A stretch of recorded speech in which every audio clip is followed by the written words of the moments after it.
Welcome everyone to Advanced Invoicing. We actually had done this topic a couple of years ago, and we thought we'd kind of bring it back because there's been some enhancements to invoice layouts, changes to feature functionality invoices, so always good to revisit topics, especially as the enhancements in the system have been coming in over the years and releases. We have quite a full agenda today for the advanced invoicing. We're going to go through some features that you may not be familiar with that are handy at times. You may be using these features, you may have had a need for these features, and now you're finding out that OpenAir can actually handle this kind of stuff. And then some feature functionality as far as sort of the interaction with an invoice, not so much the formatting, but maybe to deal with sort of split charges, credits, things like that. So the agenda is quite full, so I'm going to go through this, and hopefully I'm not going to go too fast, but definitely if you have questions, kind of take a note down, and then I'll open up the lines at the end, and we can certainly have discussions about anything that I may have gone through too quickly, or other questions you may have about can it also do this, because we try to squeeze everything into an hour, and of course that's a limited amount of time.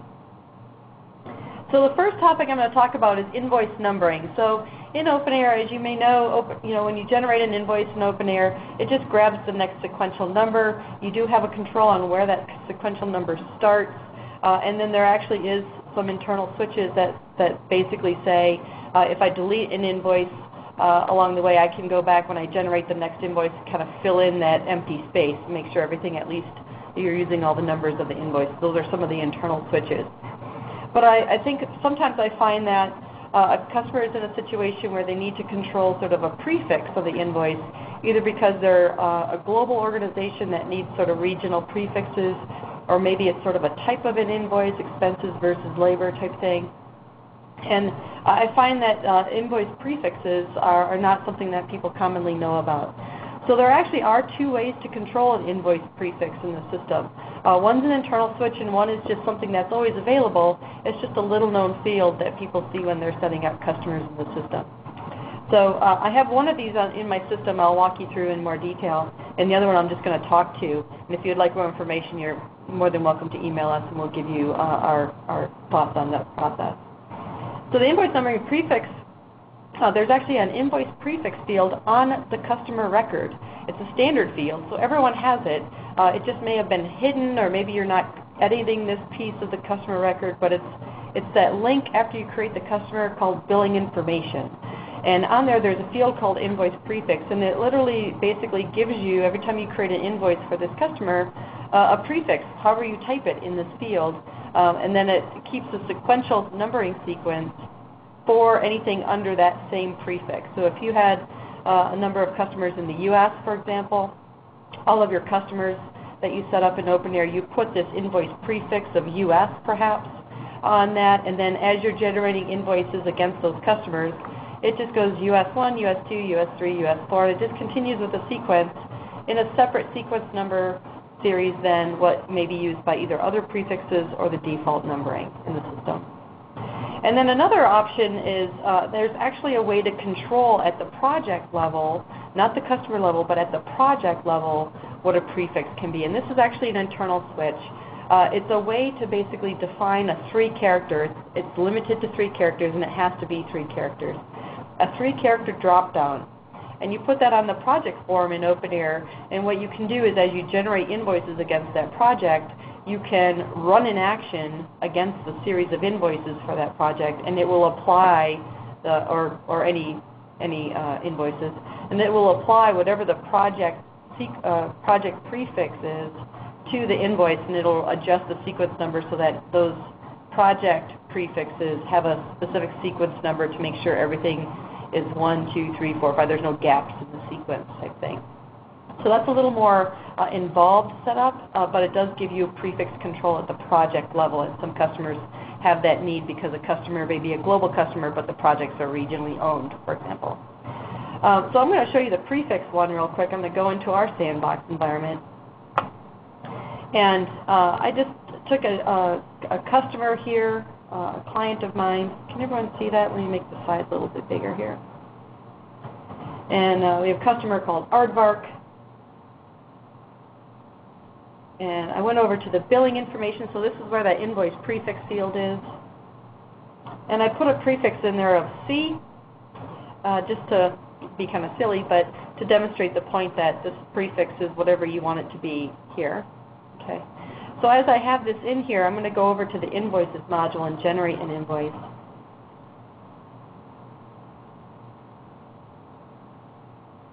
And I've got this, aardvark customer and this invoice that wants to be created based on layout, doing some work.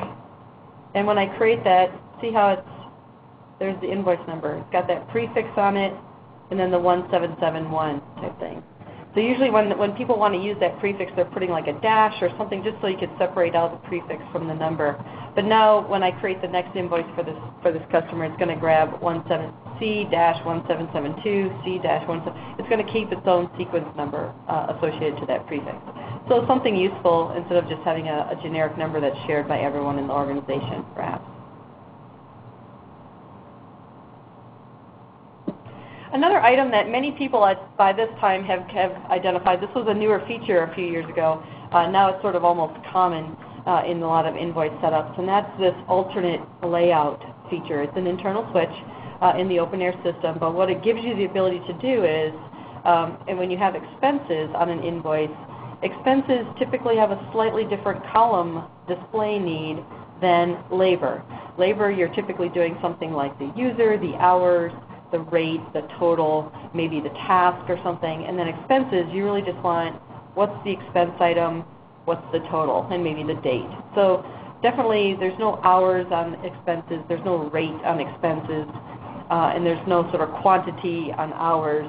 So an alternate way to sort of clean up the way that your invoice is displayed is to have this alternate layout. And what that allows you to do is basically create one invoice layout dedicated to formatting expenses, and then create another invoice layout that's dedicated to formatting like labor, and have that one point to an alternate layout for the expense piece of it, type thing. And that's a pretty common practice now as we work with customers, because this feature is found to be very useful, especially if people are sending expenses out of or invoices out of OpenAir to their customer base. Okay. And if you're not quite familiar with what I'm talking about, that's actually, I'm going to go into the administration module here, invoice settings, invoice layouts.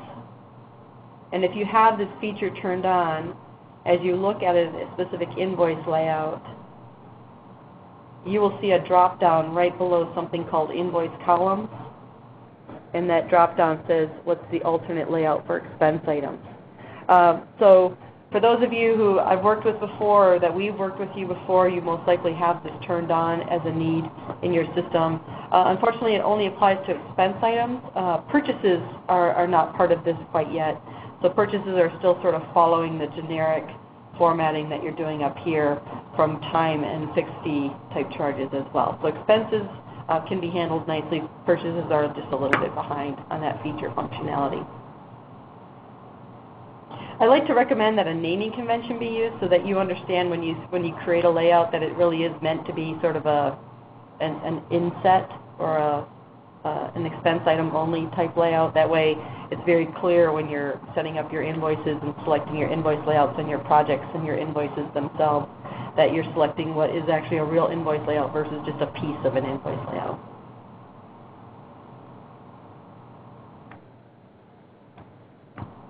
A newer feature that I think some folks are working to try to put a best practice and policy in place on is basically that the ability to pass receipts through your expense report that you may have been putting into OpenAir onto the invoice that is basically rebilling those expenses to the customer. This is a really handy feature, and it's one of those things that the configuration of it is actually on the layout itself. It's not an internal switch. It has nothing to do with expense reports, actually.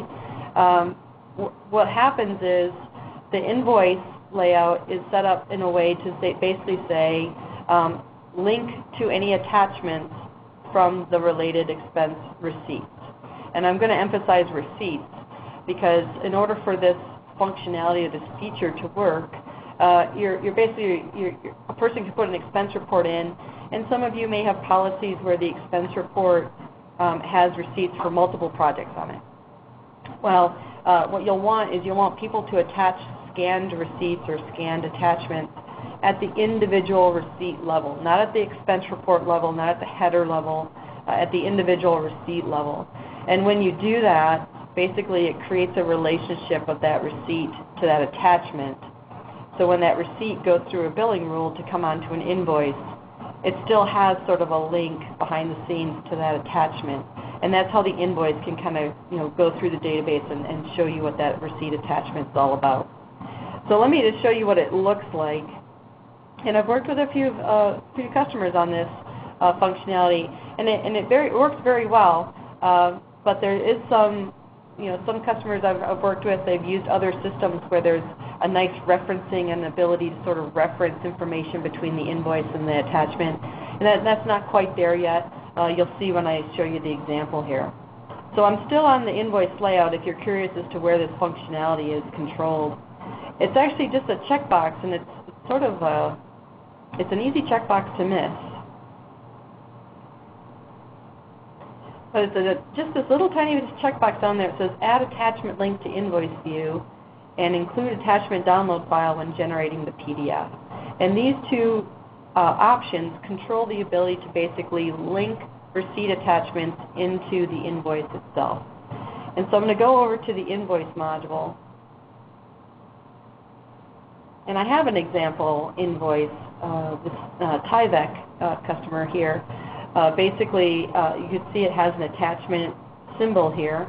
If I open this up, I can click on, there's the link, associated attachment. So this invoice layout has that box checked to say go ahead and link to whatever was on the receipt level. And if I click on associated attachments, here's all sample data in the sandbox, right? So here's some, a receipt copy that was attached to the receipt. It was rebilled and put onto this invoice, and now the invoice can see that as well. If you kind of click open it to see where the link is, you'll see that it'll refer to a receipt number, a tracking number, and that tracking number is the individual receipt number on the expense itself. So if I go to the expense report, so you see how you have these reference numbers whenever you do an expense report in the system? That's the number that it refers to on the invoice, but the invoice can't see this reference number. So there's a lookup, but it's not really a full lookup quite yet. But it does pass the receipt through to the invoice, and you can definitely see the receipt from an invoice view. And the customer that receives the invoice can also click through and see those attachments as well.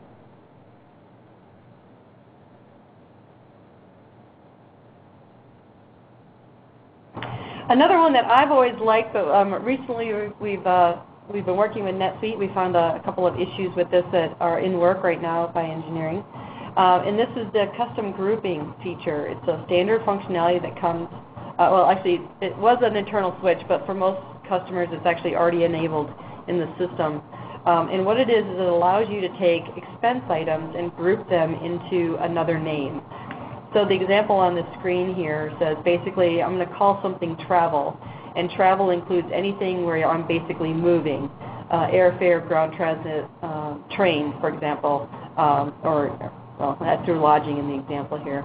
But basically on this custom item group, I can take related expense items and basically rename them and have them display on the invoice as a different name than what I typically track at a detailed level in the organization.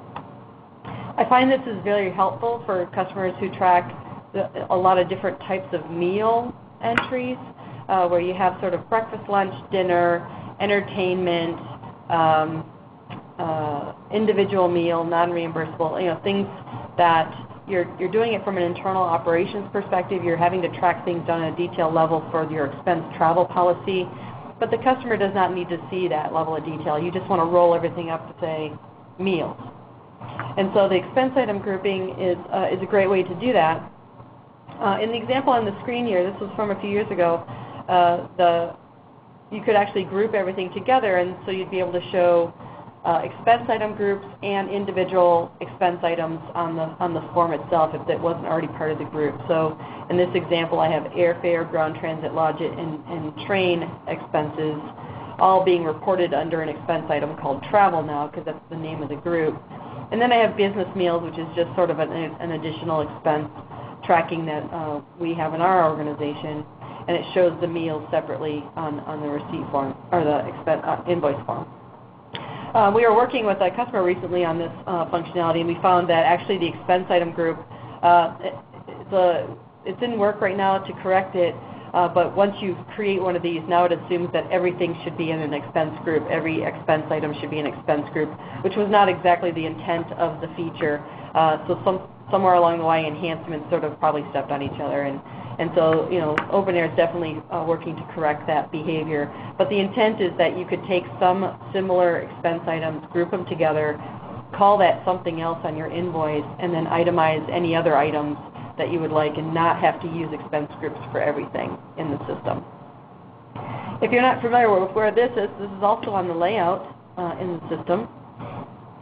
So if I go back to my administration, invoice settings, layouts,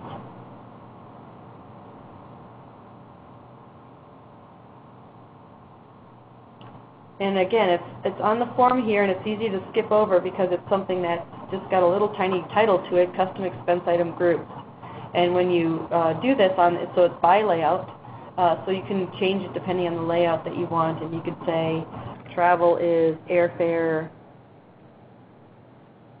ground transit, and train, and hit OK. So now I have an expense group that's called travel, and if I generate invoices, it'll show travel, and then anything that's not in the group, it would show just as the name of it, the expense item.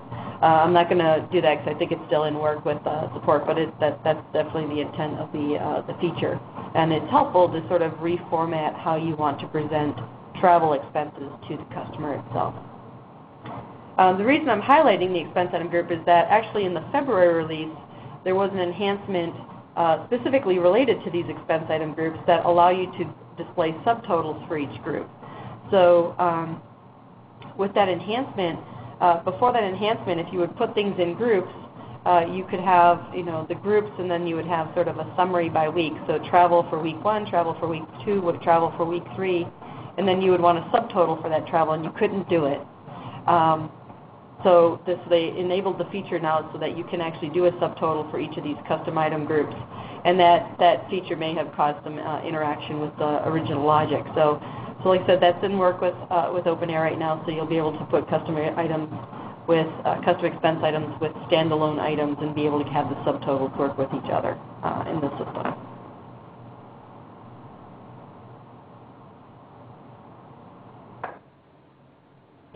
Another feature that many folks use in the system, especially if you're doing the invoicing out of the OpenAir system to your customers, is really the retainer functionality.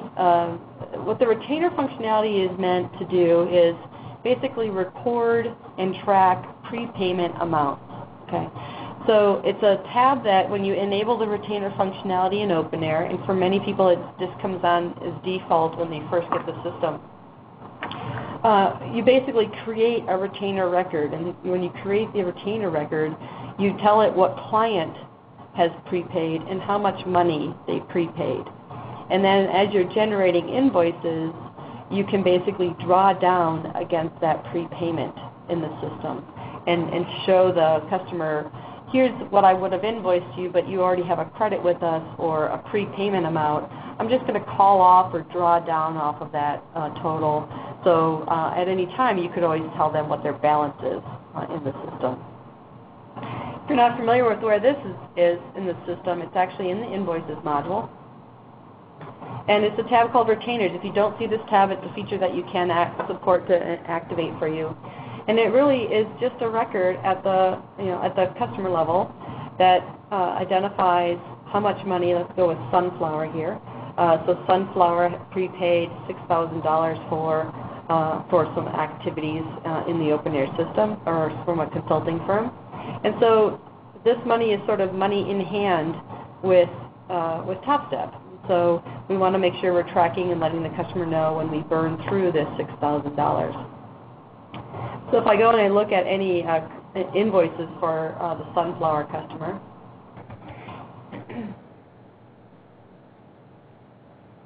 And let's go down here. Okay. You can see that, from a Sunflower customer perspective, when I went to go work on this project, we basically would have, you would have basically a retainer draw against it. And so what it comes up every time you generate an invoice, as you generate the invoice, it'll say, well, how much do you want to use of the retainer that's available for this customer? And you can apply the retainer amount on here, and it keeps track of what your current balance is. And you can run reports in OpenAir that show you what the retainer amount is, what's the balance, what's been used so far, type thing. And it gives you the ability to say, okay, I'm going to draw, let's see if I got anything outstanding right now. I'm going to draw 2025. I'm going to draw everything off of this prepay, and of course I'm going to have negative, but what it will do is it'll basically give the customer the information that, oh, look, I don't have to pay another $2,000. I've already given you guys money, so now you can apply that and you won't have to owe us any money. So it gives you the ability to keep track of any kind of prepayment in the system. Now, those of you that are using customer POs, you may be wondering, well, how is this different than a customer PO situation? And we're going to cover the customer PO functionality in OpenAir in just a second. Difference is the customer PO is actually something that is at the customer level when you create the PO, but you can associate it to the project level. The retainer is really only customer level, and so you have to know when to apply a retainer amount and when not to apply a retainer amount, because a customer could have multiple projects. A customer PO also is fundamentally different than a retainer, in that a customer PO is a promise or an agreement by the customer that they will fund your engagement, and they've gotten approval or a budget or some kind of a financial document that proves that they do have this budget allocated to your project, and that's what the purchase order is all about, that we've committed to purchasing this amount of services from you.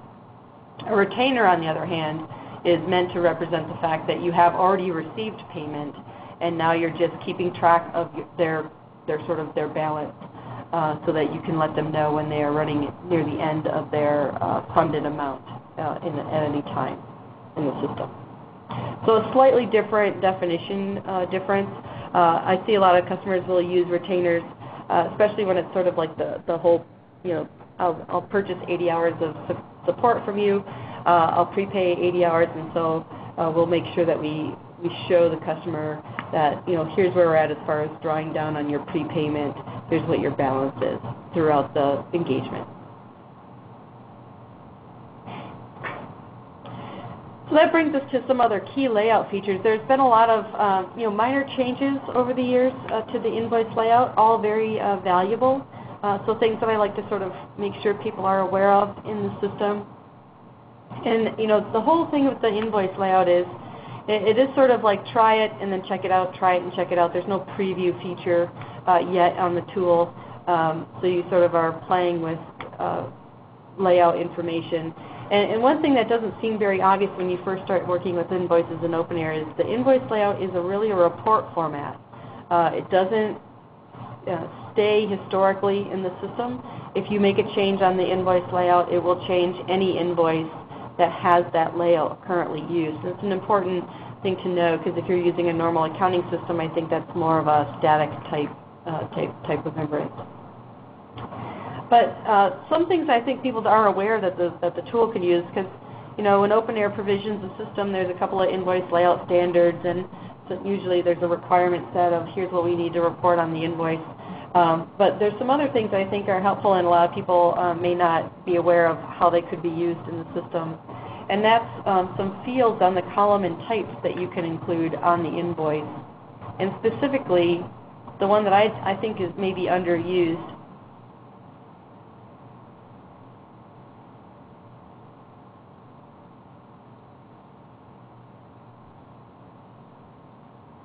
in the invoice columns here. Everyone uses date and description, the notes, those are sort of, should you include them, should you not include them, customer PO, task, total, all those things make a lot of sense, and depending on how full or streamlined you want the invoice to look, you'll include those columns.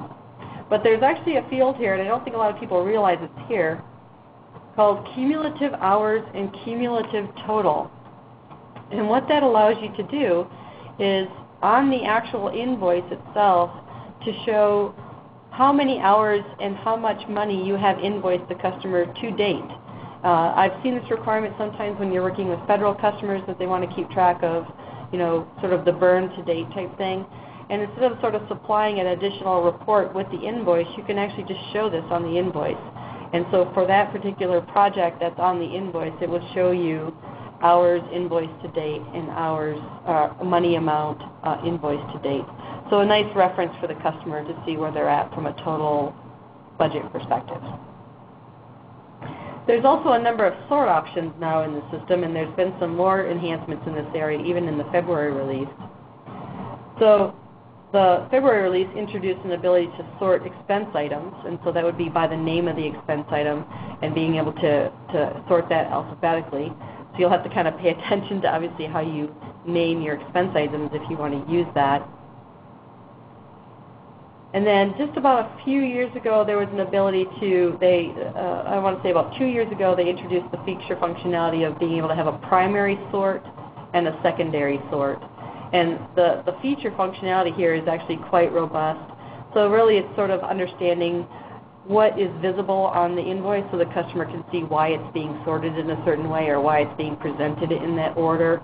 A lot of times the default sort is something like oldest first or newest first, maybe alphabetically by the person or by the content, whether it's the highest bill rate or the lowest bill rate, and a secondary sort could be alphabetically or something like that. So quite a few sort options to control things, but you're still limited to a primary sort, secondary sort, and now the ability to also sort expense items independently from all those sort options in the system.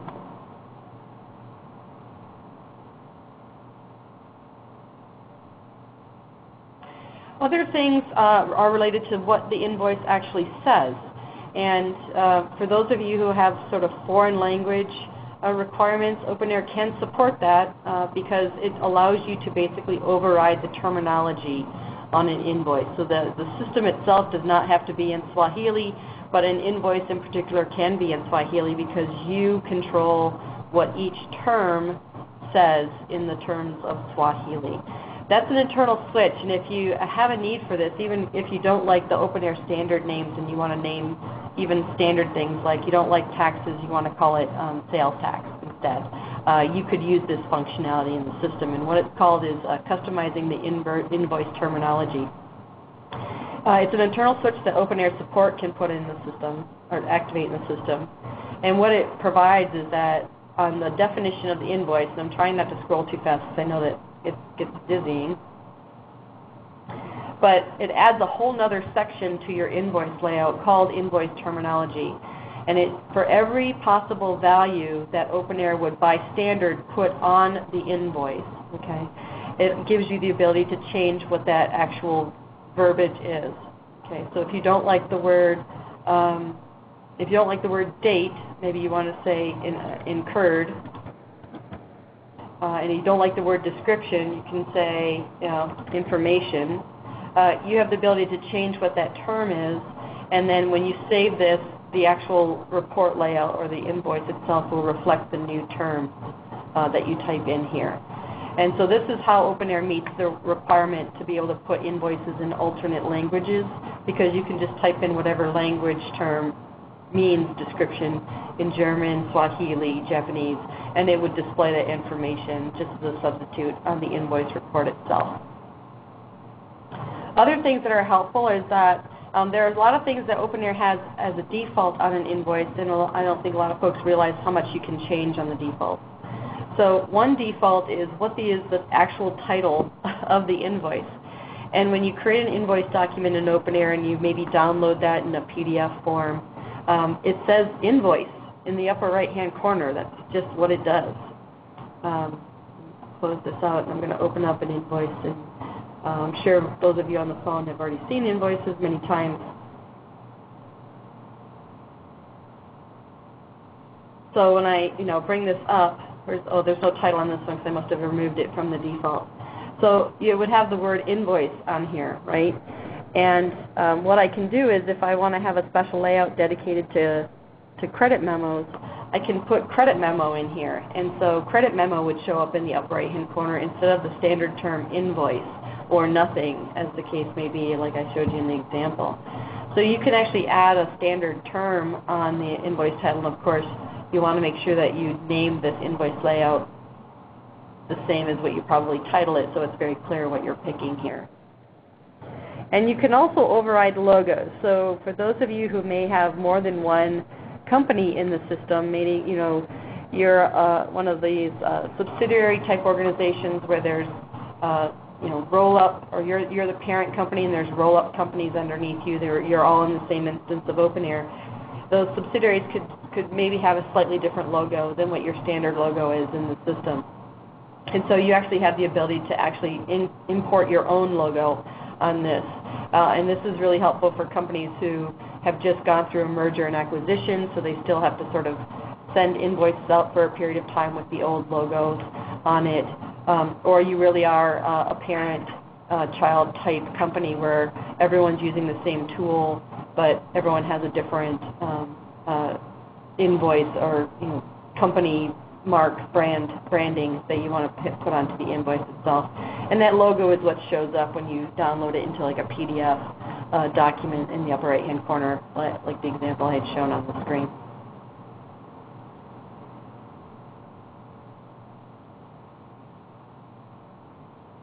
So we already talked about the sort options.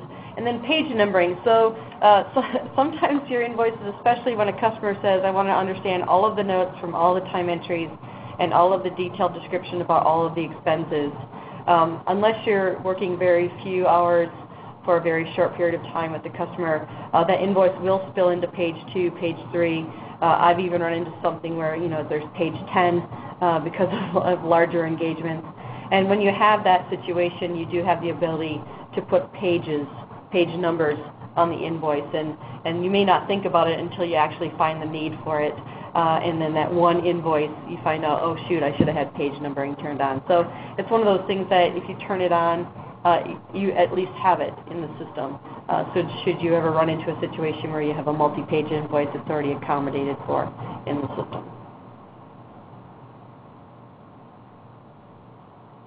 And then other things, there's some controls. So I think not necessarily complaint, but an observation by customers, and a lot of times is that OpenAir's invoice format is flexible, but only to a point.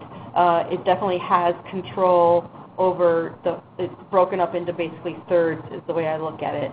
There's an invoice header, there's an address section, and then there's the body of the invoice. And the body of the invoice is where most of the invoice layout controls happen, where you have columns and insets and subtotals and expense groups and sorting. All of that's in the content part of the invoice itself. Okay, so tie rack, let's go there. So the first third is this invoice header. The second third is the data, the address information, and the third is all of that control that you have with the formatting. But you do have some control over these first 2/3 of the invoice. The invoice header itself has the ability to you can add and suppress a number of standard fields in the system. By default, it's going to assume that you're going to want to see things like the terms you'll want to see the terms, but you may not want to see the due date.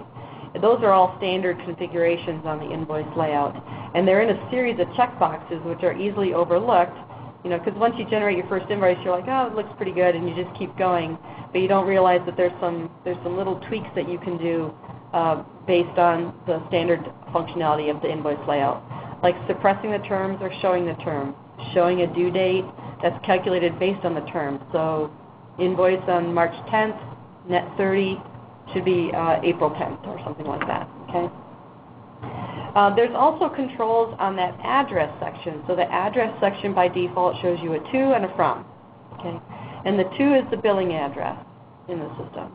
But you can suppress the from address, because the from address is something that maybe you don't necessarily need to put your address on it because maybe the logo is in there, or you're putting a footer on the invoice that has all of your bank routing information, so the from address is redundant.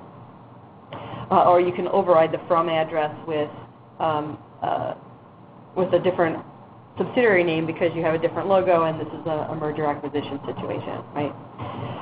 Additionally, not only can you suppress the from address, you can add addresses to the invoice, and specifically there's a ship to and a sold to indicator on the contact. So in order to get a bill to on the invoice, you have billing contacts in OpenAir.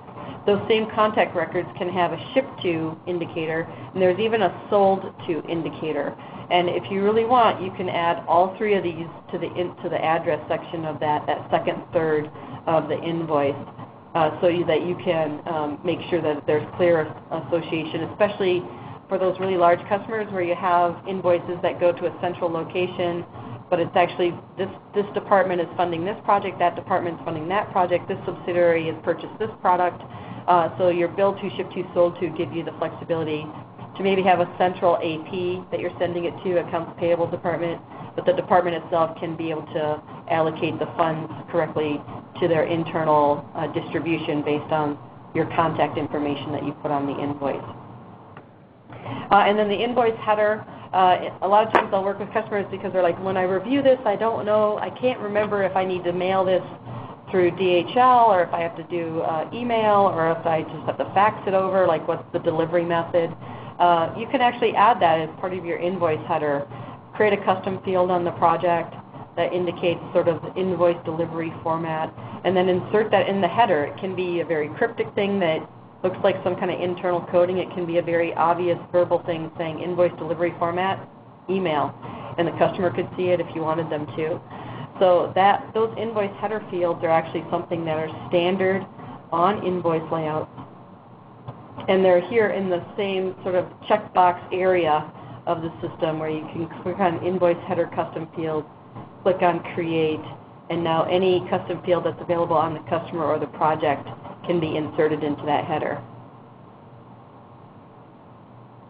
So a lot of control on sort of little tweaks, I like to say it, for the layout, key layout features. There's a lot you can do, and sometimes the frustration is really just not knowing that you can do all this stuff because it takes time to sort of try it out, take a look, try it out, take a look. From a processing perspective, let's get into that a little bit. So that was all layout information, which is all well and good, but from a processing perspective, there's actually a feature, it's a little known feature, it's visible everywhere in the system, and I always get the question of what is this for, okay, and it's called billing code. And what it's for is you can define it to have 1 or 2 characters, and the characters are completely up to you, even though it looks like you could put tons of stuff in it, but it's only 2 characters. And what it does is it actually is a special feature function in the system that gives you the ability to only pick up certain projects based on their billing code. So in the past, this is before they had a lot of filtering available on the pending billings report, a lot of filtering available on the invoice creation. The billing code itself is something that you could set and say, okay, so I only want to run billing for things that are due semi-monthly. So today's the 15th of the month. I'm going to run the semi-monthly billing code invoices. And there's actually something on the pending billing report that allows you to run based on billing code. And when you create invoices, there's actually a field on the invoice creation that says only create invoices for projects that have this billing code. So it was a way to sort of filter information out.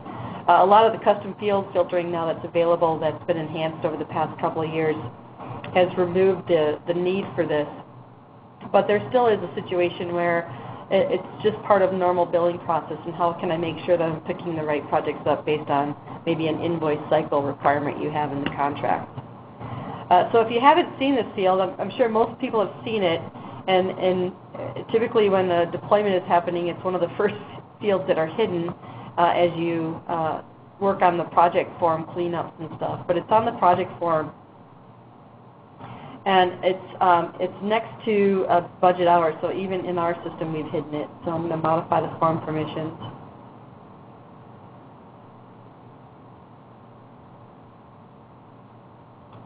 And of course, I'm going to be a liar here, and it's not going to even show the billing code in the system. We must have renamed it to something else. So the billing code is a field that shows up, maybe it's here.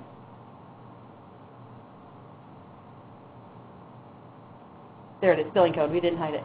So billing code shows up next to the money field, and it's just this, you come up with the scheme and what the usefulness of it is. And when you put the billing code in, then you can use these reports and these invoice features to only pick up projects with certain billing codes.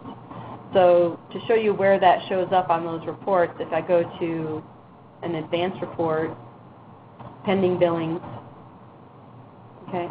Everyone's seen this by now. If you're doing invoicing in OpenAir, you're doing date ranges or filters, and now they've extended these filters to have all the custom fields in the system. But actually down below here is a billing code filter. So it actually is looking for those values, those key values that you typed into the project. So in the example I have on the presentation where the customer said on the 15th, I just want to make sure, oops, I bill semi-monthly, the SM code. On the form, I would just type in, I only want projects that are SM. And when I run this, it would only look for projects that have a billing code of SM. And if I want to put multiple in here, I could say MD, or whatever the scheme is, and it knows to look for those pattern matching items. And it will only run the rules for those projects. And likewise, when you create multiple invoices,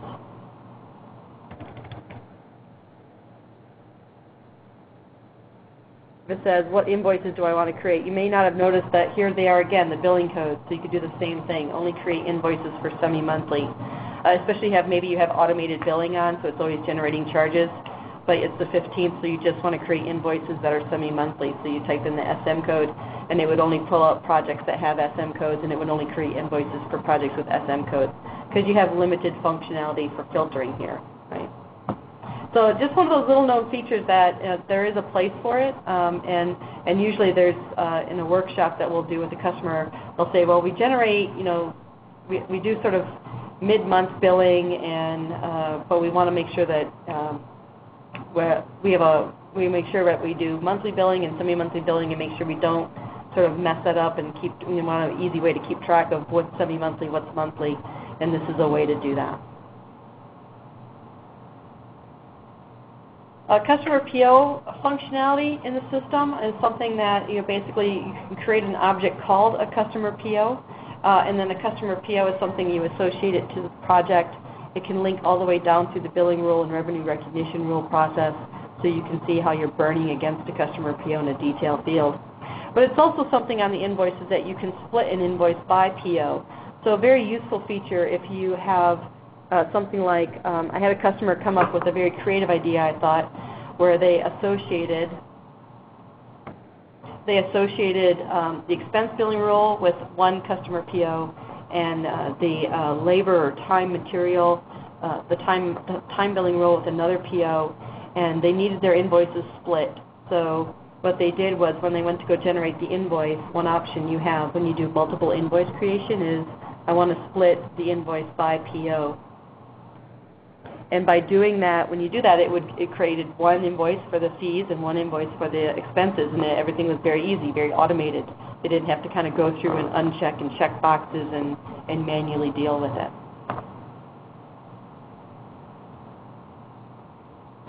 Another feature that's come out in the past couple of years that a lot of people find helpful, it is also visible to clients, in case you're wondering, because when you email invoices out of OpenAir, this feature would also be available to those customers as well. And it's basically, if you're using the customer PO functionality, an invoice that is generated against charges that are drawn against a PO, it will show you sort of a floating window of the current balance of that PO, show you what the funded amount is for that PO and what the balance is against any invoice that's been generated in the system. Really helpful if you're trying to keep track of your budget, and the customer can also view it. Sometimes that's a good thing, sometimes that's a bad thing. I personally like it. We have it in our system, and we definitely use it with our customers that provide PO information so that they have a running total view in the system. And recently, some enhancements to this charge split functionality. So about a year ago, they came out with the concept of, as you're creating an invoice, you have the ability to basically split selected charges, and that split could be a money amount. So you want to retain maybe $100 of a $200 charge, and the other 100 could be moved to a charge stage of your choosing type thing. In February, they enhanced this feature. So now they have a percentage option, so you don't have to do the math anymore. If there was sort of a 10% holdback type thing that you wanted to show the customer, we're doing 90%, it's a milestone project, we're invoicing you 90%, and the other 10% will invoice you when you have accepted the deliverable, something like that. Instead of having to set it up in the billing rule that way, you could just do it at invoice creation. Of course, the challenge here is just remembering to do it at invoice creation. But if you're not familiar with this functionality in the system, as you're generating an invoice, and this happens, some of these features you can tell are things that you can do as you're generating single invoices. Some of these things are things that you can do when you're doing multiple invoices. This is a single invoice creation functionality. And when you have the feature available, as you select charges to be considered for this split, you can either split or prorate. So split has been there for about a year, a little over a year. And when you run, it comes up and it says, well, how much do you want to retain? And it's going to basically move the balance into a different charge. It'll create a new charge and put that into whatever your charge stages are that you have. Okay. The alternate now, the new feature is the prorate option. So I can prorate and say 90% is what I'm going to retain 90%, and then the remaining amount I'm going to move to a so-and-so stage. So that the use case for that I can see is sort of that sign-off dependency type invoicing that you may have arrangements for with customers in the system.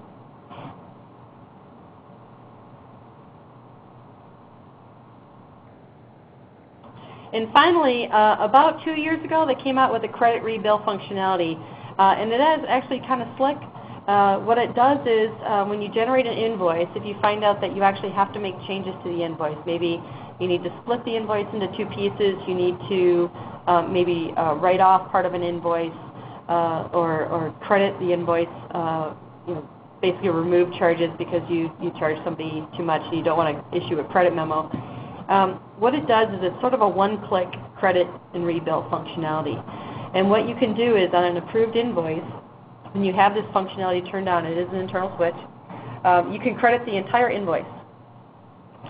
And then once you credit the entire invoice, you have the ability to sort of reissue the invoice, but you can select the items that you want to include on the invoice.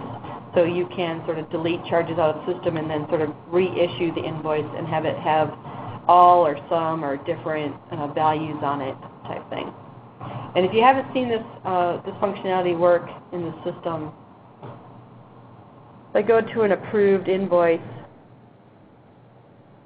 I'll go to this this invoice here, and I'll do a credit rebill of this whole invoice. It's quite a large invoice, so we'll do a credit rebill. You can give reasons for the credit and stuff like that. And if I just click on credit, what it does is it's basically negated the entire invoice. It's created a new invoice called 1772. 1772 is negatives of everything that was a positive on that invoice. Okay.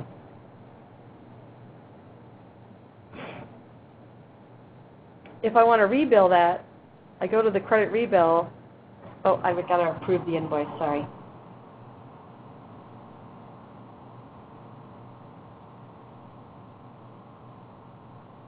Submit it. So now if I go to the original one and I want to rebill it now, so I've credited the whole thing out, now I want to rebill it. I'll go back to the original invoice and I'll click on credit rebill and I'll get a rebill option. Okay. So the rebill option, what happens is when I do the rebill, it'll create new charges for me to rebill. So it hasn't created a new invoice yet. It's created the charges over again in the system. And if I go to the open area and I do tieback, all of these charges amounts showed back up again. And at this point, now I can make changes. I can modify the language. I can delete some of these out of the system, and then I can go create the invoice and grab these charges again. So it's a nice, quick way to sort of unlock an invoice and redo an invoice if you wanted to do it that way. What it does not do is that it does not run the rules again. Okay. So if you needed to make a rate change, for example, and you fix the rule, doing a credit rebill won't rerun the rules. It just regenerates the old invoice charges that it had originally credited, so that you can do a manual change on those.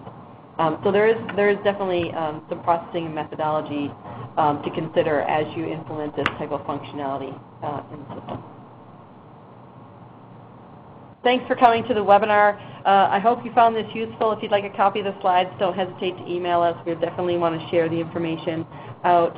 And don't be shy. Send us emails, tweet. We're on Top Step Tweets. You can follow us, or there's a LinkedIn group for everyone to ask these questions and share information. It's called OpenAir Users. Definitely, throw your ideas out there or your questions out there. We monitor it. Other customers monitor it. It's really just a place for you to get some real-time help from your fellow users of the OpenAir system. So thank you for your time and for supporting us in these webinars, and have a great rest of the day.